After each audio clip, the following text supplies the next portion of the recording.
just so our audience knows. Carol was born in Bedford, Virginia, one of 12 kids.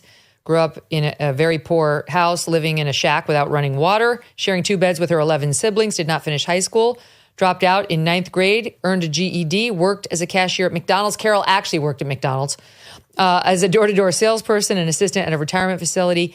Now holds 5 degrees, including a PhD from the University of North Carolina, a master's from Yale, got tenure as an associate professor of politics and public policy at Princeton, and also taught at Vanderbilt, as I mentioned. So, I mean, you have worked your way up from nothing.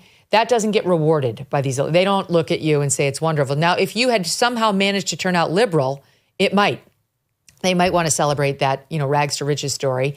But no, you questioned the one thing you really can't question. You mentioned Roland Fryer, race. A black person who's heterodox on these racial issues, beloved by the left, makes you public enemy number one. I mean, I just think that the racism that I know you've had to endure from leftists, right? Who it's like, I don't know what the term is for a woman, but it's like an Uncle Tom. That's what they call people like Roland and Clarence Thomas, is absolutely shocking.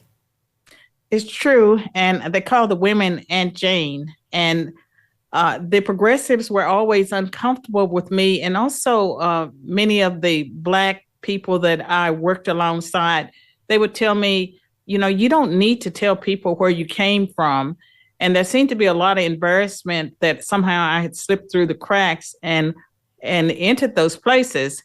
And wow. I am a person of faith, and I believe that God somehow opened those doors. I was able to get in there and get credentialed and to see exactly what takes place behind the closed doors. And there's a lot of racism, and much of it came from all of it came from the white progressives.